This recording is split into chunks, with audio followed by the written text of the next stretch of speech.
Hey friends, and welcome back to 155 Books. My name is Shannon, and today I'm going to be sharing with you the books I want to read this autumn.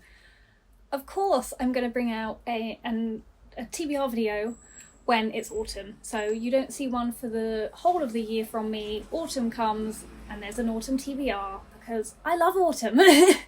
I just get so excited when it comes up to autumn about thinking about what I'm going to read and thinking the kind of autumnal books I want to read. And this year I'm in a bit of it's a mix of things because of the mood I am in to read different things. But I'm very excited, so let's just get into the books. So this first book I've actually already started, but I'm definitely not going to finish it soon. I will probably finish it in autumn because it's over 1,000 pages long. I am listening to it on audiobook, and the person I blame for this is Sam Claflin, basically. And if that doesn't tell you or give it away, then I don't know what will. But that is The Count of Monte Cristo by Alexandra Dumas. She's so chunky. Whee! So if you were not aware, there's been a recent adaptation of The Count of Monte Cristo featuring Sam Claflin as our main character, Edmond Dantes. And I haven't even watched it yet, but my boyfriend's mum has been watching it, and every single time I pass through the front room and she has it on, I was hooked immediately. I would say I'm partially hooked because it was filmed in Malta, so actually a lot of the scenes that I could see on the television, I was like, I know where that is, that's Malta.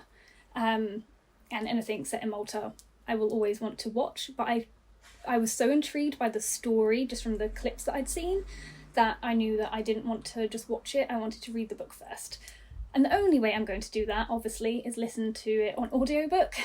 I'm actually really glad because I love, in autumn, a really lengthy tome of an audiobook. So I've been kind of looking for something like this since I listened to East of Eden on audiobook. I think after finishing that last summer into autumn, I had a massive audiobook slump because I enjoyed that audiobook so much, and I equally knew I wasn't in the mood to read something quite as long again or listen to something quite as long. And then again, I've recently got back into the audiobooks, and now I just know that this is the perfect one for autumn. And like I say, I have already started listening to this, so I'm on about page 72, which is still a decent amount of a book that's over 1,000 pages long. This is a sort of adventure story. I'm assuming, from what I can tell already, that the main character, he's very young, people are very jealous of him, and I think they're just plotting to have him arrested, and then I do believe he escapes from where he's imprisoned, and he gets a map telling him where there's loads of treasure. He goes and finds that treasure, and then he comes back to, I don't know if it's his hometown or not, and then seeks revenge on loads of people. And I am here for that. Yes, please. Very excited about that. And like I say, I'm really enjoying it so far. I am concerned, however, that I'm enjoying it so much that it's making me think about Les Mis.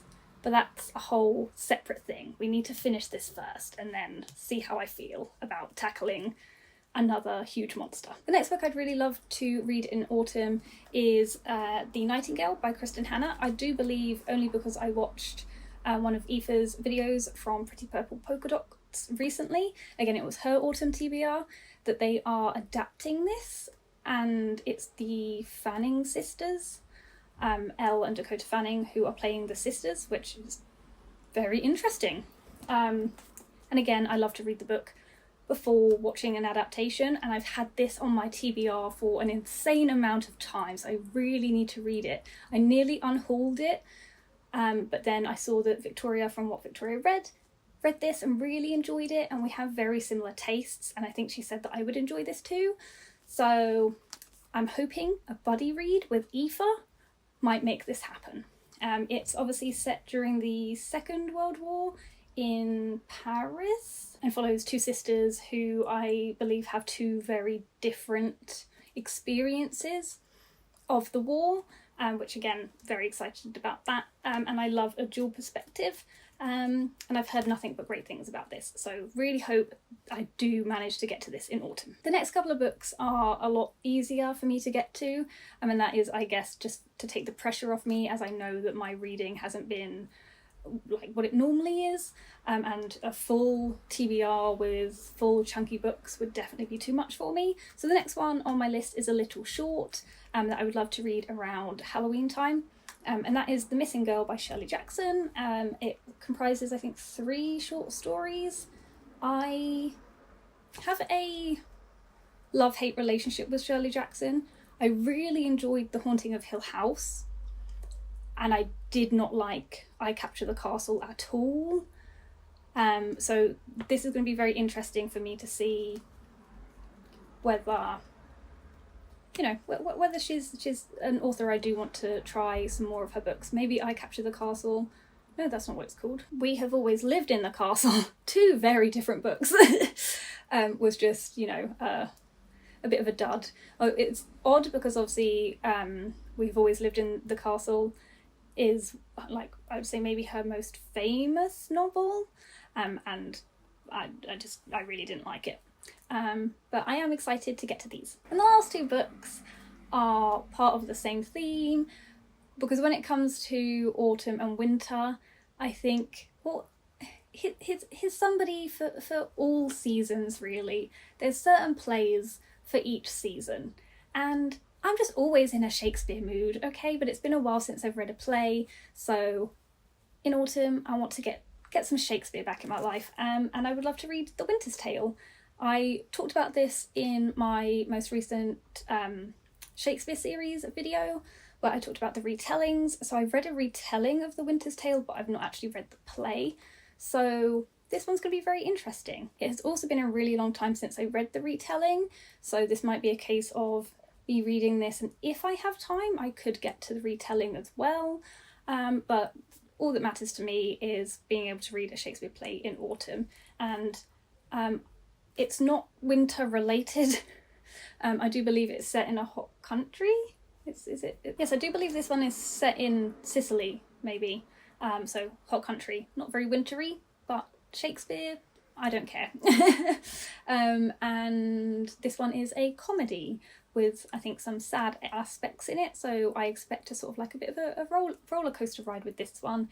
And also Exit Pursued by a Bear. And the last book on my list, which I should have mentioned, I think, before The Winter's Tale, because I do plan to start reading this one before reading that, is The Tales of Shakespeare by Michael Morpurgo. So this one is definitely giving me autumn-winter vibes, in that I can just have this on my bedside table to read some of the tales when it gets darker and colder, and I can get cozy and read a couple before bed. I definitely want to read the Winter's Tale one before I read the play, but I have a feeling I'm going to read that and I'm just going to want to devour the whole book. So I'm okay if that happens. I'm also okay if I just want to dip in and out of this, so it's not like, you know, too much pressure to read and finish this in full. Look at the bear. Look at the really angry bear. I'm very excited. So those are all the books that I plan to read this autumn. Like I say, I'm more excited about it than I am scared. Like I say, I just keep thinking about how poor my reading has been this year. But like I say, I love autumn. I love reading in autumn. And I can see myself getting to most of these. And like I say, I'm more excited. And that's what reading is all about. Being excited. If it makes you happy, keep doing it. Please let me know what your autumn reading plans are. If you don't want to leave a comment, please leave your favourite autumn emoji. I love it when people do that. But mainly, thank you guys so much for watching, and I'll see you soon in my next video.